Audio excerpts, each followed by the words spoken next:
You're listening to Parasearch Radio, news, views and reviews from the world of the paranormal from across the UK and beyond.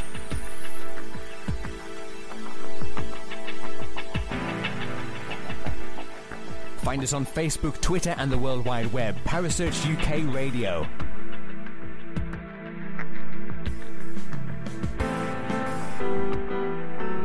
Parasearch Radio, broadcasting to the UK and beyond.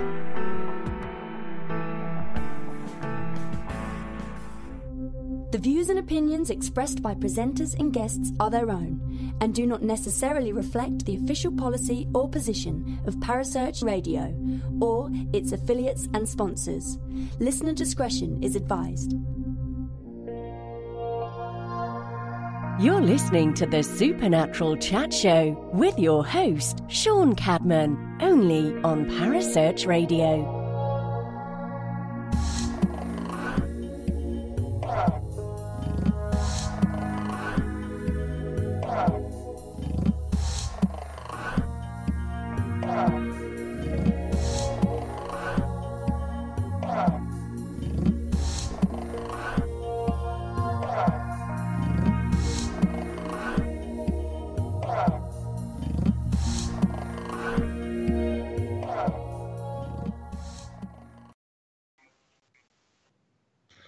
Good evening, everybody, and welcome once again to the Supernatural Chat Show with me, host Sean Cadman.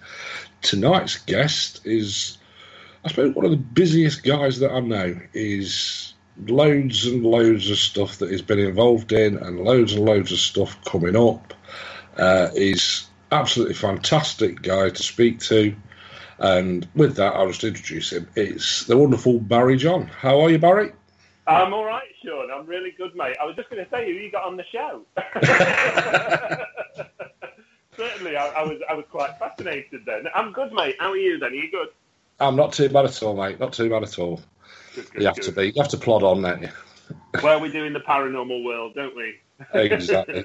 We keep going. We keep bumping into each other, and I'm going to say it was a real pleasure, being at one of your events a couple of months ago now at the galleries, and it was a pleasure meeting you and the rest of the guys, but also actually doing an event myself, because I don't get time to do them. Yeah, that's it. So it was an honour to have you along, mate. Honour to have you. Honestly, my pleasure, anytime. For our listeners who sort of know a little bit about you but not much, just have a quick few words and tell them how you started and what you do. Yeah, of course I can. I can just start off saying I'm great. There you go. No, I'm kidding, guys. I'm kidding. I've been in this market now for, I think it's something like 25 years when I look back, probably a little bit more thinking about it. And for me, it all happened at an early age. It started very much at childhood. I started seeing things, sensing things, picking things up, and being aware that there was something else. And luckily for me, I come from a very acceptable family. They were very much into the paranormal and into mediumship and the supernatural. And I used to love all the stories of, things that had happened in the family, because my mother's side were very sort of big into mediumship, shall we say, and especially physical mediumship. Mm. And I think it's great when you can relay these family stories and things start making sense to you from being a child. I always remember one time that I was sat on the staircase at the old family home, and I always remember one time that I felt this hand on my shoulder, and I thought, it's my mother or somebody coming downstairs, and I turned around and there was nobody there. And I've never legged it so fast across the hallway in my life. So I think it always proves that I'm scared of the dark. But, I think really the fascination for me has always been there. I've always known that there was, how do I put it, a greater power or a greater source, somebody watching over us, and I'm talking of, the spirit world, our family members that pass over. And, certain experiences happened to me through childhood and through adulthood where family members had passed, and then suddenly I was able to make a connection, or I'd start linking in, or I'd see them. And, I remember, when I was in my early teens doing tarot card readings for people as a bit of fun, really. It was a novelty. It was like, come on, I'll do your reading. And people just say, God, how do you know that? And I used to go, I don't know, that's just what I'm getting. That's just what's there. And as always, and I always tell people never do this, as young kids, we always used to play with Ouija boards and, try and connect with people and connect with the spirit world. And, we had some really really fascinating sort of stories, I suppose, where the spirit world used to say to us, we all have almost like a telephone number, you can dial our number and we'll connect with you, and it was like, what, really? Can we do that? And, you try things when you're a child, don't you, without going into too much detail and, things that probably we shouldn't have done. But, we did it for the right reason, and I always believe that when something happens, it happens for a reason, So, anything like the paranormal, mediumship, anything like that has always fascinated me for years. And even stories of the paranormal, good old films and things like that. And I love watching all the true stories where people have had experiences, because there's so many people that have an experience that, number one, don't realise it, but number two, when they realise it, then they run a mile. And it's a bit like, they do, don't they? It's like on a ghost hunt. I love it when you do a ghost hunt or a paranormal event, whatever we wish to call it tonight, where people, you'll say to people when they get there, what have you come for? Oh, I've come to experience something. And when it happens, they run a mile. They run out of the room. It's like, oh, gosh, this happened to me and it freaked me out. And I think, blimey, how do you think I go on? And I always relay stories to people, many years ago, when I was at the galleries doing events, gosh, probably more than 10 years ago, probably more like 15 years ago. And I remember I used to have to lock up from the condemned cell all the way up, and I used to run up like a screaming banshee. I don't know why, not that would scare away the ghost or the spirit, because they'd probably think, oh God, he's here again, look. But, it all fascinates me, and I think even in terms of television and the shows and anything like that, I think there's an element of reality and sense to it, but I think there's also an element of entertainment to it. And I think you've always got to remember that with anything that we do in terms of, I won't say paranormal events, but I actually want to say filmed events, where you've got to give people something that's exciting. And Sean, you and I know, that we've both done events where sometimes nothing's happened. Yeah. We can sit there for hours and hours and hours, and it's almost like you really are like pulling at straws just to try and get something to happen. But, on one hand, that's good for me, because I think, okay, they've proved a fact. They basically said, we're not going to play tonight. We're not playing your game. Whereas on another time you'll go in and suddenly everything's so active. You'll hear moans, you'll hear doors closing, you hear things rattling. Yeah. And as I always say to guests, it's healthy to have an event where sometimes nothing happens. It is no good as going into every event and going, this is the most active place ever. Everything's happening, because sooner or later people will go, did that really happen, or were they faking it? Were they playing around with it? And we all know nowadays that the market of the paranormal's changed so much. And I always talk to people about this, because it's changed from, proper experiences, proper vigils, the vigils where we'd have sat for 2 or 3 hours in a room and probably not spoke to each other, to people want to walk into a room now and get activity within 2 or 3 minutes of walking in a room. Yeah. And they do, don't they? You've probably seen this. And I always say to them, guys, just give it time, give it time, get used to the room, see how it feels, feel the energy in the room. And I was talking to a group the other day about this, and they were saying, how should you run an event and how many team members and things like that should you have?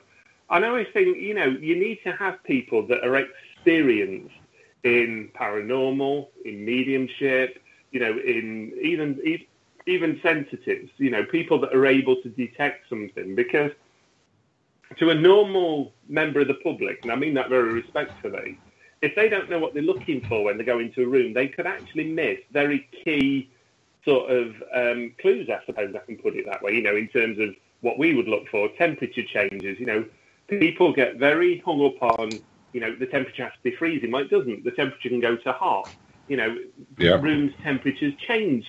Things happen in the room. The room automatically cools or it automatically heats up. Heating systems, all these sort of things that you and I would always be aware of, because we'd be going, oh, we know what that is. We understand what that noise is.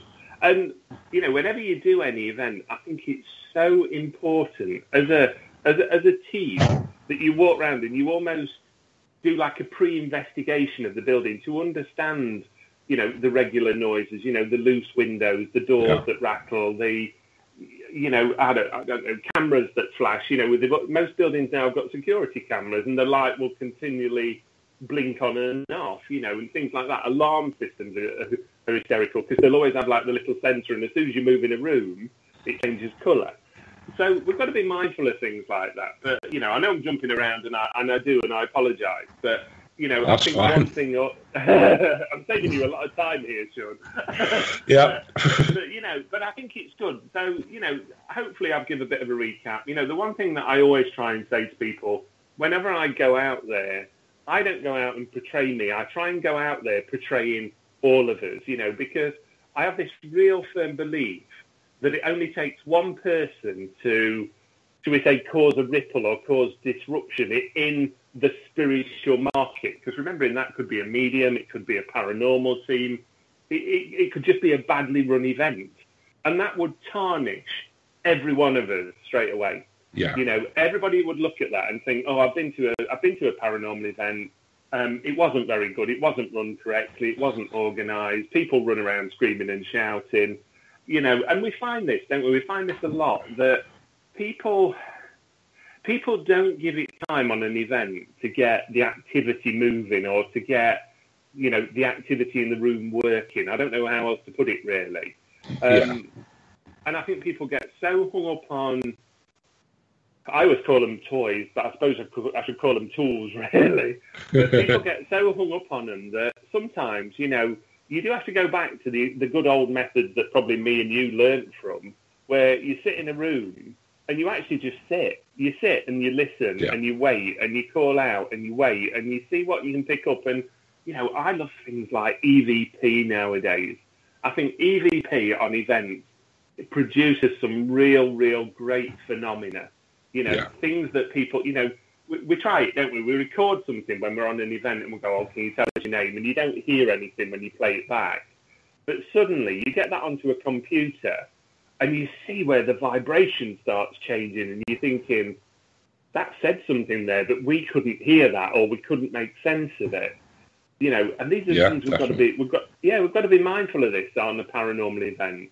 But as I say, you know, my mediumship has took me all over the world. You know, I travelled to the Middle East, I've travelled to South America, I've travelled to America, I've travelled all over Europe, you know, as well as the UK. And you know, I love it. You know, I think one of the places where I've never been, where I would love to go actually to do an event, I've only been once, is Ireland.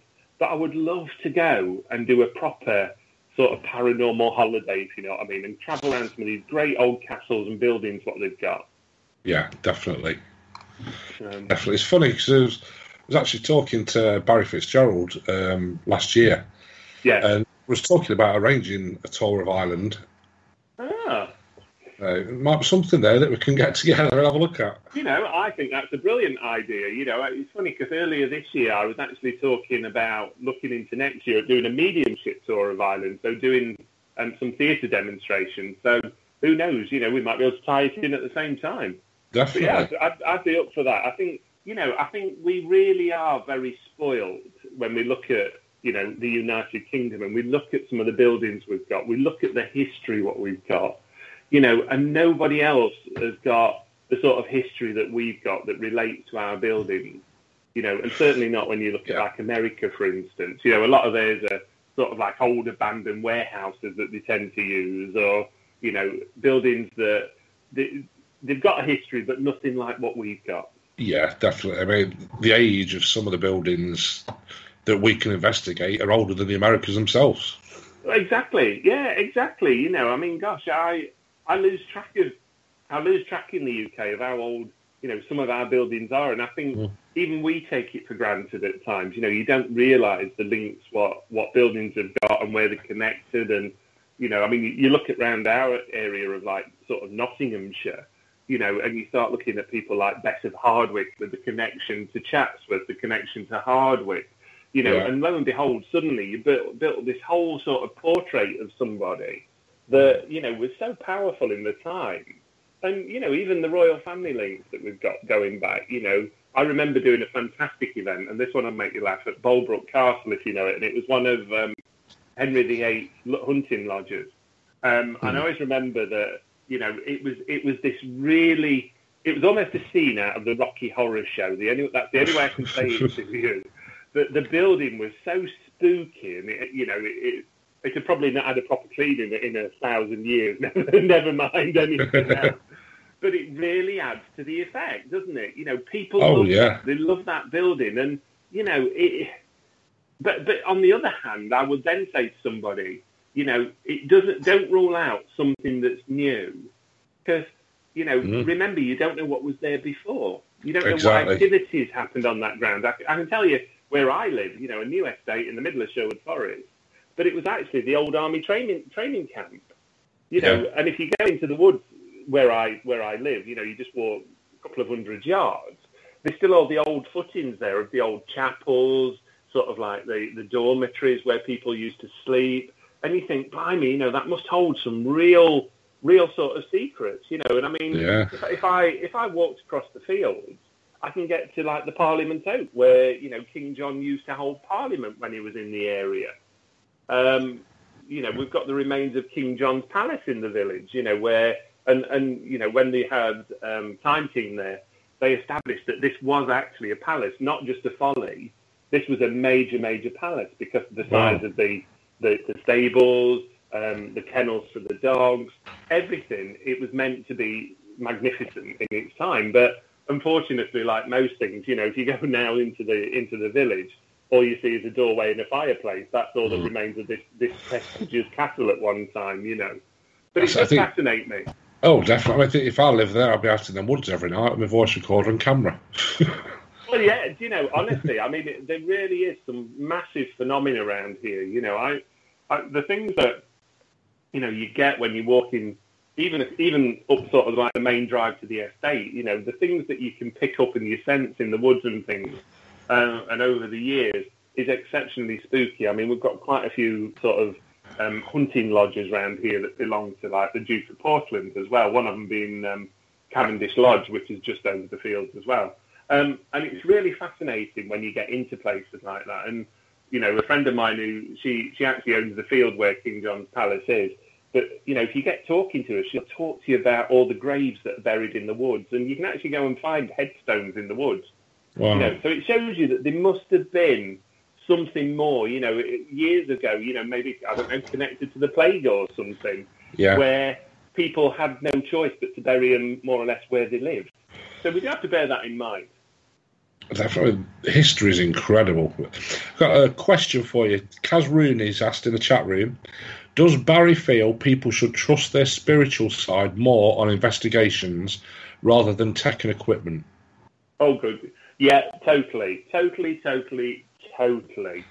I think it's fantastic having the equipment, Kaz, because for me, I think it's great as a confirmation. You know, if I'm walking in a room and saying, I'm picking this up, I'm picking a gentleman up, he's in that corner, and then I go, right, Sean, walk over there with your K2, Sean, or whatever you've got, you know, whatever piece of equipment you've got. And remember, there's, you know, even things like pendulums, dowsing rods, you know, there's so much, you know, we talk about K2s, EMS, you know, there's so much. But if somebody can walk into a corner and suddenly something starts happening, you know, the pendulum moves, the EMS starts going off, whatever it is, or even EVP, you know, and somebody picks something up, then that's fantastic confirmation that actually, you know what I was picking up was clearly there. It was something that was there. And I think you need a balance of the two, but I think for people that have got an ability, or a sensitive, or a clairvoyant, whichever way you wish to put it, use your ability, because, you know, at the end of the day, if I go into a room, I don't go in and look at it out of my eyes. I go into my mediumistic mode, and I almost go, right, I'm going into shutdown mode. What I need to do is tune in, and I need to see what I'm feeling. And it's going to sound really weird, this, what I say, but it's almost as though I feel the room with my eyes. You know, my eyes are looking around the room, but they're not my eyes. It's almost like I'm doing like an infrared scan of the room, saying, right, what can I pick up? What can I see in this room? And I think that's really important. But, you know, I would always say, you know, use some tools, use some toys, whatever. You know, even things like, gosh, I've used like little kiddie Matchbox cars before in a room, you know, and you put them on a piece of paper or put them in a certain position, leave them in a room, you know, lock the room off, leave a camera on it, whatever, and go back a bit later on and see if they moved. You know, definitely. I've got to say one of the most fantastic times I ever had was at the galleries, where we got a wooden cross on a piece of paper and we drew around it, as you do, to create a trigger object. And I remember this cross had moved like 20, 30 mil off the outline of it on the paper. And yet nobody was in the room, it was locked off. And you think, do you know what, that to me proves that there is something. You know, we can always take into account a little bit of vibration, especially if it's near a main road or there's trucks or lorries or whatever, buses. But something that's moved so significantly, there is no physical way that could have done it without it being lifted and put or pushed or whatever. You know, and I think it's really significant that, you know, as you know, and you'll always hear me say this on events, you've got to weigh up a building first. You've got to understand how that building lives and breathes, you know, what every little noise is, how the heating works. Is there any, you know, big electrical fuse boards near where you're going to be working? Because anything that we use nowadays for ghost hunting, and this is where, you know, I'll always emphasize this to people, majority of the equipment that we've got that is used for ghost hunting, and I'll say that in inverted commas, is it's been borrowed from sort of like other trades. So things like EMFs and K2s really were there to find electrical frequencies. Well, if you're stood next to a fantastic fuse board in a big old building, that machine's going to go, it's going to light up like a Christmas tree. You know, and I always love it. And you must have seen this, Sean, where if you're on an event and somebody leaves the mobile on and you've got the K2 in your hand, and suddenly you can just tell with the way that it lights up, and you think that's somebody's mobile phone going off. Yeah. You know, and it is, isn't it? All these things interfere. Yeah. You know, they interfere so much. But, you know, definitely, Carl, jumping back to you, use your ability. Please use your ability, because from a mediumistic point of view, I'm a lot more comfortable using my mediumistic ability than actually using a piece of equipment. And that's just my choice. Definitely. Another one for you. Kaz again. She's asked, Barry, if a young medium came to you, what advice would you give? Right, okay. The first question I'd ask is how young, okay? Remember that, you know, I have clients coming to see that will bring children that have got an ability, you know, children that can physically describe grandparents, parents, you know, they can talk about them, they can give names, they can tell you what they look like, even though they've never met them, which is amazing for me. In terms of, let's say, a teenager sort of young adult, then by all means, you know, I'd be happy to work with them. I'd be happy to look at their development abilities. You know, I think if somebody comes to me and they portray an ability. Now, remember that there's a big difference here, because sometimes people's imaginations run riot. It's not mediumistic, it's imagination.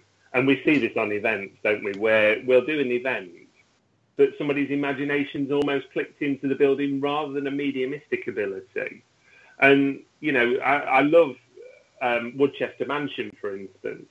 But Woodchester Mansion, for me, I love to see people when they're walking around it and they're going, oh, yeah, this has happened here, this happened there, this was the bedroom, this was this was this.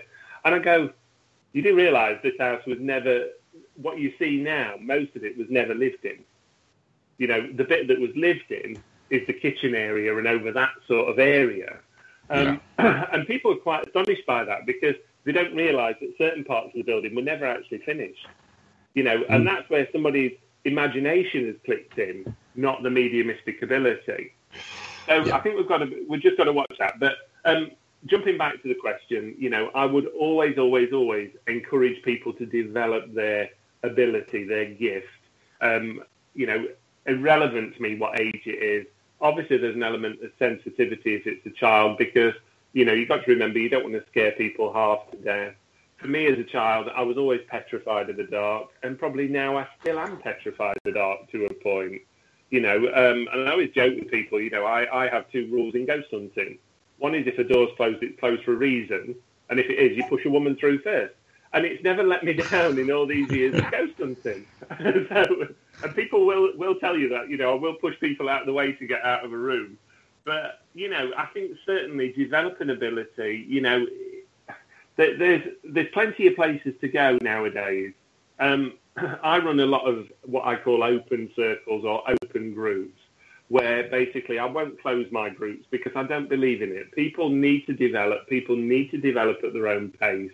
And I also think it's healthy in a group having people come in at any sort of time. You want new people in it because for people that are in it, you get very comfortable, you get very used to it. So develop your ability, try a spiritualist church if you want. There's loads of them around. Go and try one, see how you feel, see if it fits, because for some people might be fascinated by it, but when you get into it, it can be a little bit scary for them at times, I suppose. So have a go, try it. But if I can help anybody develop, I always will. I think it's really important that we provide good quality training for people and good quality workshops. And there's some great mediums out there, some very good friends that I know who if I couldn't help you, I'd push you in the right direction where somebody could help you, put it that way. There's a good one for you. Paul's asked, if all living things have a soul, spiritual energy, is it possible for a medium to channel something or someone from another planet other than ours? Ooh, okay, right. I thought that was leading somewhere else to start off with. I want to jump back to the beginning of that question to start off with, because the first thing I would say is everything has an energy form. We always talk about this, and we're talking about living things. So we're talking about things like, things like plants, animals, obviously people, but even certain objects in property. If something has happened to that piece of furniture or somebody sat on it, sudden argument took place, it takes hold of that energy that's been blasted into it or blasted into the room. I'm trying to put this in very simple terms for people. So everything has an element of living energy or a feel of energy about it. And, you can try that yourselves. Try it walking around your own home and seeing how certain rooms feel. See where you fit more comfortably or where you don't feel comfortably, where a room changes temperature. So I think that's really, really important. I think the second part of that question fascinates me immensely. And well done to Paul for asking it. But, I've never channeled something from another planet, let's say. But I think if we're able to channel things or communicate with people of, 4, 5, 6, 700, 1,000 years ago, whatever more we look at, then I don't see any reason why we couldn't. But probably that's something that, are we advanced enough for that at the moment? And would we understand it if we did? I think that's a really, really good question. And I'll always be honest and say, do you know what? I don't know how to answer it, but I would say I think there's got to be an avenue of us being able to communicate. But you know what I look at? I look at it that, I don't know, say there's people living on another planet. Would we understand their language? It's a little bit like, think of dolphins, how they have that really high-pitched sort of whale noise or warp noise, whatever you wish to call it.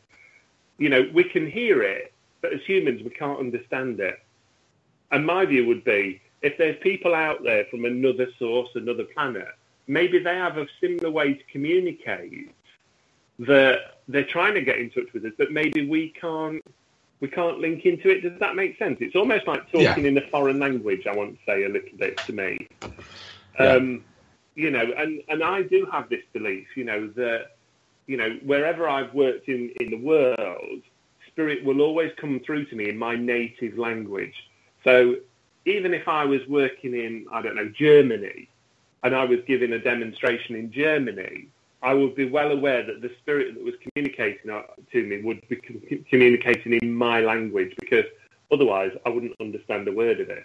So I don't know, maybe there's something we need to play on there as paranormal investigators or as paranormal experts, whichever you wish to brand us as, that if there is something out there, and we know that things have been proven, we know that people have seen, UFOs and alien experiences and, terrestrial beings, people from another world, and, we always call out for that when we're on an investigation, because we always say any other beings or whatever. And, I always think sometimes, what are we talking about? But it makes sense, because sometimes we don't know what we're playing with that's energy, do we? Because all that we know is the spirits that were here once had a body form of some kind.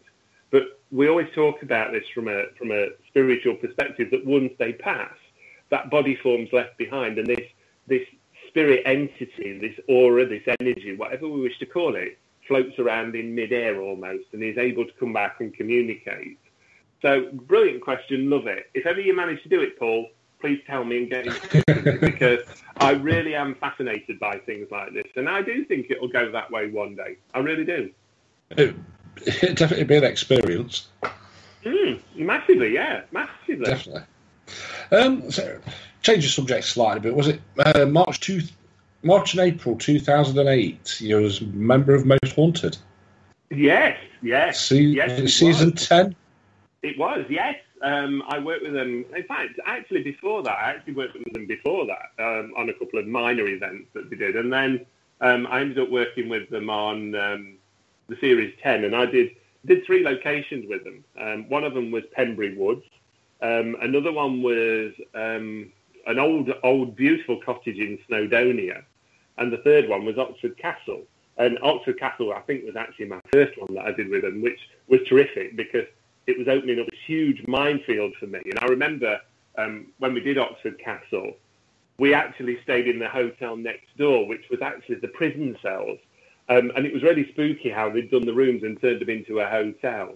But yeah, no, I loved it. Great team, great guys to work with. I'm still in touch with them now.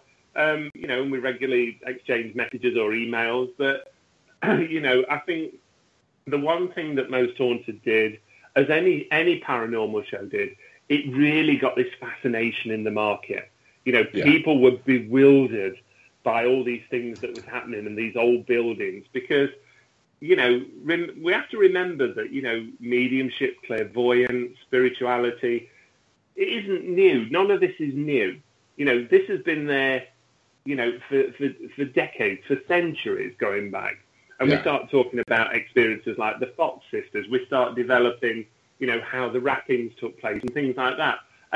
But what Most Haunted did was almost brought it into a modern light for us, I suppose, because prior to that, I think people always looked at what we did very, very dark and demonic. Let me put it that way. Yeah. And it was almost, don't dabble with what you don't know. You leave it alone. Don't play around with it.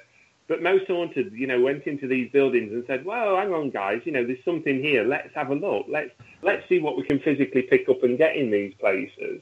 And I think that opened up this tremendous interest for everybody, that suddenly everybody wants to go ghost hunting. Everybody wants to go on a ghost hunt. And, we've got to remember, that mediumship and the spooky side of it, was illegal, at one time, and it was. Yeah. And we're only going back to, just after the Second World War. We talk about, experiences where mediums such as Helen Duncan was constantly being locked up for practicing mediumship and physical mediumship, producing ectoplasm, and all these phenomena were taking place.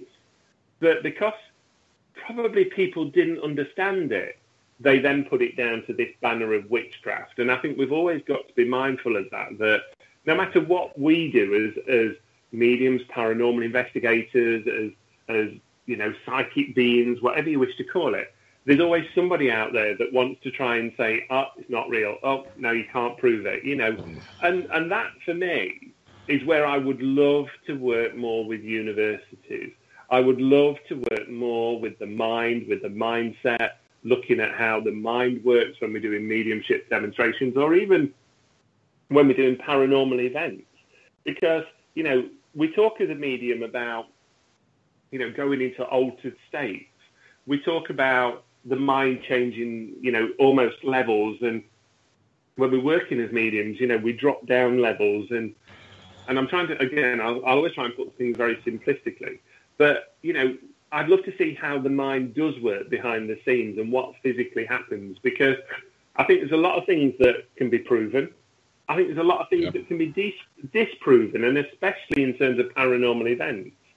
You know, that's why I think it's so important that when anybody goes into a building, they do that pre-walk round and just understand the building, you know, and get a feel for the building, you know. And that's not talking about, you know, going around as a team and doing their own investigation. It's actually saying, right, stand in a room, right, what are the normal natural sounds of this building? You know, what sort of things happen? You know, can you hear noise sounds, you know, things clicking on and off, etc., all these sort of things. And, you know, it can be difficult because buildings nowadays, they've all got like an emergency lighting system. As soon as you turn the power off, the emergency lighting system comes on.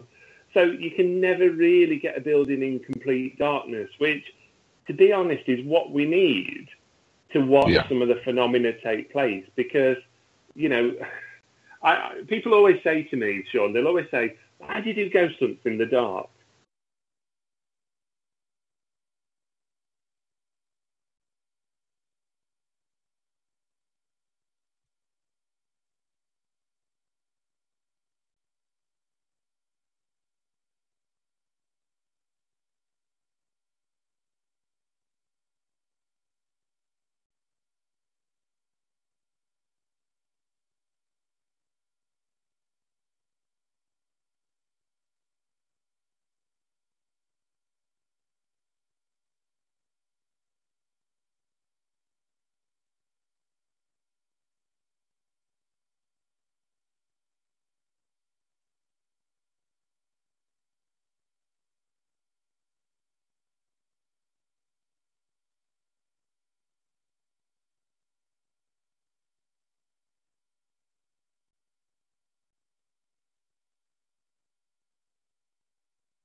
A chain dropped to the floor or something, and maybe that's the mischief part of it.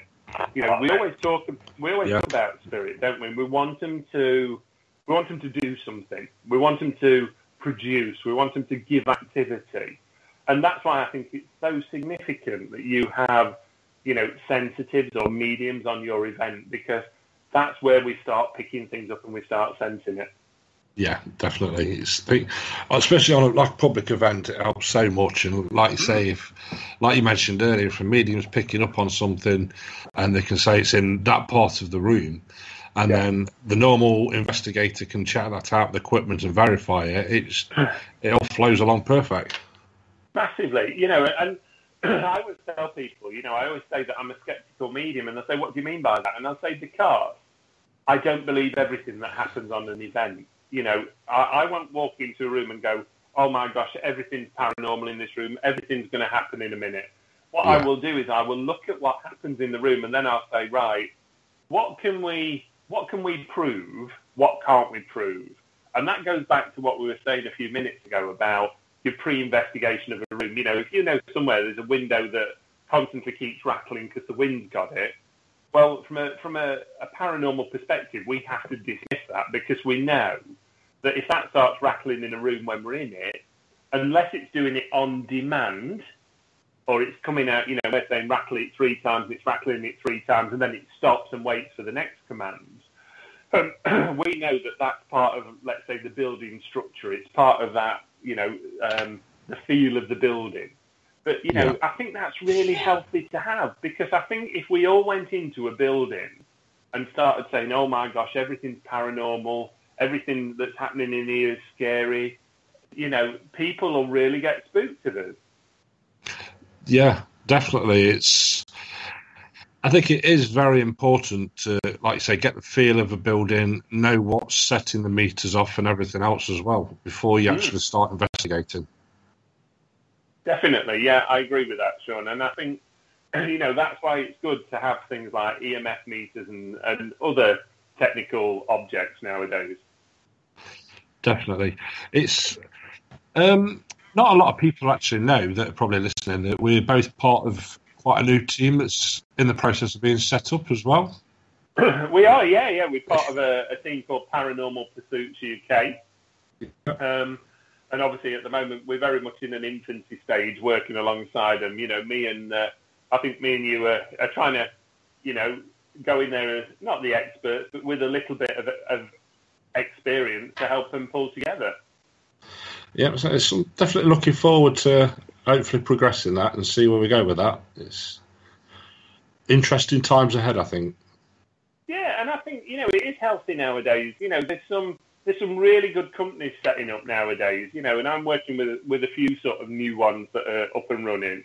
And I think that's really important that we let people develop. But I think also there's a real caution sign put on it as well for me, because the problem is anybody can set up as a paranormal group or a paranormal expert nowadays. Yeah. And we have to be mindful of this. I hear so many stories, where people will get in touch with me and say, we called a paranormal group into our home, and I'll say, what did they say? Oh, they told us it was haunted. And I go, what did they do? And they said, oh no, they just walked out then. And we've got to be mindful that what we do affects people's lives. Definitely, yeah, definitely. I mean, we was involved in a case for nearly 2 years in a private residence, and the amount of people they'd had go in before us and just make things worse was unreal. Oh yeah, it can, and what they end up doing is they end up almost creating a bigger problem, if you know what I mean. And this is where, jumping back to what I said, this is where it makes it difficult for us, because that almost tarnishes us all with the same thing, doesn't it? It almost says, oh, everybody's gonna go into a property, tell you it's haunted, and walk out. Well, from a psychological point of view, we should never do that with anybody. We should never leave somebody in a worst case situation. Yeah. What we're going in there for is to actually say, yes, we think you've got something. This is the information and the evidence that we've got. But what we're going to try and do is we're either going to try and get rid of it, or we're going to try and calm it down for you, or understand why it's happening. And in doing things like that, we do have to consider, people's current health states, mental conditions, medication, what they're currently going through, circumstances. And it's so important to value everything, if you know what I mean, or to evaluate everything, should I say. Do you get involved in many private cases or is it sort of your time's taken up with your demonstrations and events, etc.? I still get a lot of people approaching me with private sort of situations, let's say, more asking me for advice, really, because it's not easy nowadays, because the distance, the travel, getting around to them all can be quite difficult. And I mean, at one time, we could have 2 or 3 a day approaching us that have got something happening. And what I'll always try and do is talk to people over a phone, try and reassure them, try and calm them down a little bit, to say, actually, it's not hurtful, it's not harmful, it's not going to upset you. This is what's happening, this is the reason why. And I think there's quite a few sort of circumstances there. What we can look at is things like poltergeist activity. People really get mixed up with poltergeist activity for me, because poltergeist activity isn't always about a spirit or a ghost or a spook, whatever you wish to call it, going in and starting to smash all your crockery up. What poltergeist activity can be is it can be created by adolescent activity or children going through puberty or adolescenthood, let's say. And what you tend to find is a lot of the cases that have got sort of like poltergeist activity, it can be created.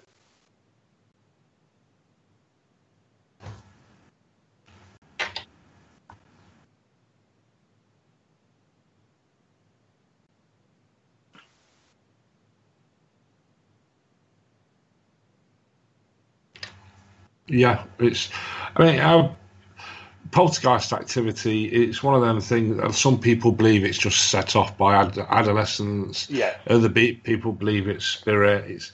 But I think too many people jump these days straight onto it's poltergeist, when it could be anything. Yeah.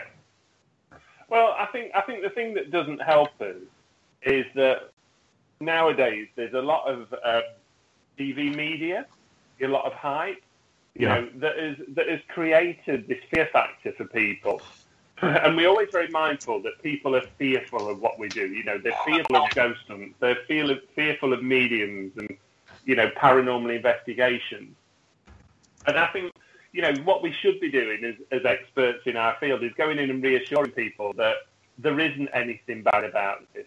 What we're doing is genuine. We're trying to help people. We're trying to almost calm down the situation is what I'll keep saying, and I think we should be doing that. We should be calming it down, not aggravating it or agitating it.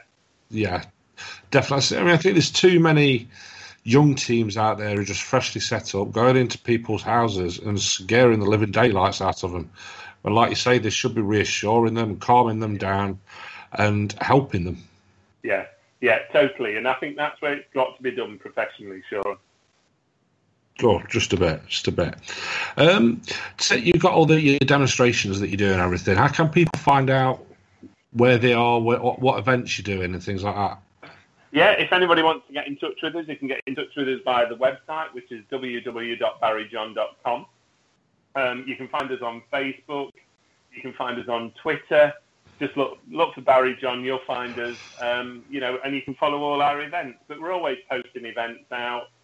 We're banding out up and down the country at the moment. I'm over in, I think it's Norfolk next month. I'll be in Lincoln this weekend.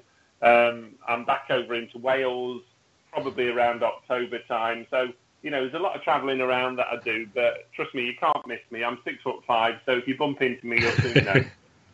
Definitely, yeah. As far as mediumship goes, is there a difference between paranormal mediumship that happens on events and normal mediumship?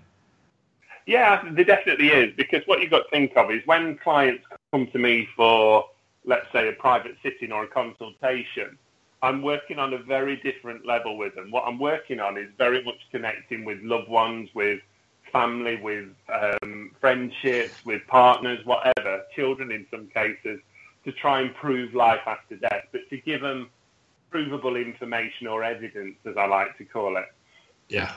When you're on a paranormal event, It works similar, but not the same, because you're not actually almost bringing through private messages. What you're doing is you're connecting with the building and the energy of the building. Say, right, this is what I'm aware of. This is some information.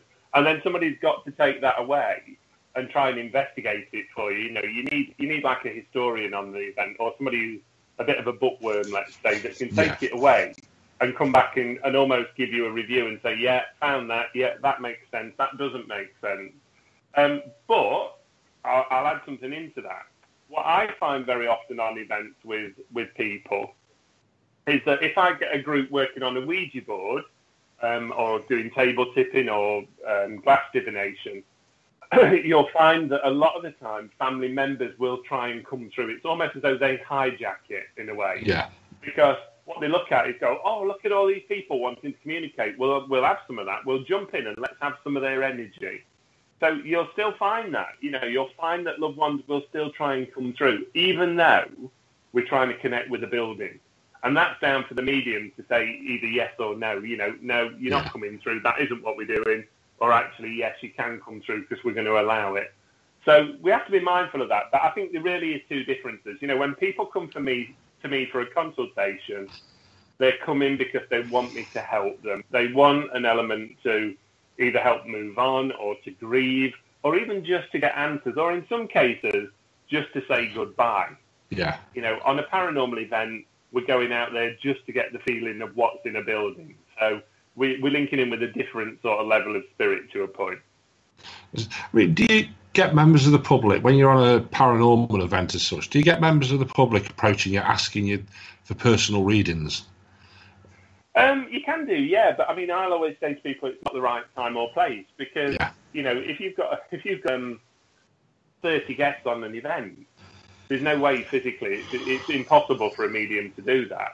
Yeah. Even at one of my demonstrations, you know, on a 2-hour sort of demonstration, you will probably get maybe 15 very good readings, you know, maybe 20 at a push, but you would end up, some of them probably being very psychic messages or being very quick. But, you know, people will, and you know, this is the classic story, isn't it? As soon as somebody knows that you're into spooky stuff, whatever you wish to call it, it's like, oh gosh, can you tell me something? Can you give a reading? You know, and I find that even after demonstrations, people will come up to me after a show and go, oh, we've really loved the show, but have you got a message for me? Got a message for me? You know, and I'll go, no, sorry, I haven't. You know, I've linked off now, or you know, I'm not in that right place now. You know, I've let it go. And people are always a bit startled about it, but you know, that doesn't mean to say that spirit aren't always there. It just means to say that actually there's almost like a time and a place for me. You know, I wouldn't walk around my local Asda and stop everybody who was on the fruit and veg aisle and go, I've got a message for you, I've got a message for you, I've got a message for you, because I'm sure sooner or later somebody would be pulling me to one side going, are you okay today? You know, so there's a time and a place for it. So I think we have to be mindful of that. Definitely. I think time to squeeze a couple of quick questions in. That's all right. Bear Medicine Walker has asked, I know I'm related, but do you think some of the advancements made with science in the field are good or bad? Ooh, well, I'm gonna fully say it has my backing, because I think with what we do, it's got to be proven nowadays. You know, we are trying to get this to be a recognised, how do I put this? I don't want to say recognised religion, because I certainly don't want to say that, but I think it's got to get recognised, you know, and the only way to do that is to use science to, as I was talking earlier, to look at how brains work, to look at the mind, to look at the body, to look at the reaction, to look at what's happening around us, you know, when we're working as mediums and when we're working as spiritual people, you know, in terms of paranormal investigators, because, you know, it's very clear that once we go into that energy of the building, we start moving around, we start moving our mind into a different location or into a different place. So I think certainly, there's got to be more of a tie-in with scientific, because if we can prove that, you know, I don't know, I'm stood in a room and I'm with Sean, do you know what, Sean, I've got somebody here, and somebody behind us has got a camera or got a piece of equipment that's going, you know what, his body temperature's changing on his left side, his right side still staying constant. You know, we can see that his brainwave frequency on that side changing almost as though somebody's coming in. So it's got to be things like that, if you know what I mean. I think certainly work with it, go with it. You know, I've got some great friends at Northampton University, you know, that I'm going to hopefully be doing some work with, if not this year, definitely next year. You know, and I want to work closer with them because I want this to get to a point where people don't ridicule us anymore. And I'm talking about everything in the spiritual market. You know, I'm talking about mediumship, paranormal phenomena, you know, physical mediumship, all these things. I want it to get to a point where people can't ridicule us anymore because we can turn around and say, well, actually, you know, we know what happens to the body. We know what happens to the mind. We know that temperature changes happen within the body when spirits come close. Whatever it is, I want it to be proven. And I will go out of my way to work with more universities to prove it. Definitely. All right, so we've got a couple of minutes left. So quick one off, another one off Kaz. Barry, if you were out and spirit were insistent on connecting to a stranger there, would you approach them or just block it out? Personally, I would block it out because you don't know what reception you're going to get. You don't know if that person believes in it. You also don't know what mindset that person's in. If this is a new member of family that's just passed, you could be really putting them into a very traumatic circumstance. So my view would be, I would ignore it. If that person needed to speak to me or connect with me, do you know what? There'll be some way that spirit will go, you two need to get together. Yeah, definitely. I think we've got 2 minutes left. I just want to obviously remind everybody that after this show, this Penny's Haunted Histories show, if you refresh your browser as soon as we've finished and have a listen to Penny, as usual, it's going to be an interesting show. I want to thank you, Barry, for coming on. It's been a fascinating hour. My pleasure. Anytime. You know that, Sean. I've loved it. Yeah, I also look forward to working with you again soon. You too. And I think it's covered quite a few subjects tonight. I think we've definitely got another hour's worth to go through at some point. Oh, gosh, anytime I can help you get in touch. You know, and if guys want me to cover a topic, you know, write into Sean and let him know. And by all means, we'll get his heads together and I'm happy to do a show on the topic for you. Definitely, yeah, that's a good idea. So if anybody out there's got anything they want us to discuss, just let me know, send me a message, and we'll get Barry back on and we can do a topic of whatever you want. Of course, Cam. So, brilliant. So once again, thank you very much. Thank you to all pleasure. the listeners. And with that, we'll hand back over to the studio. Good night. Thanks, guys.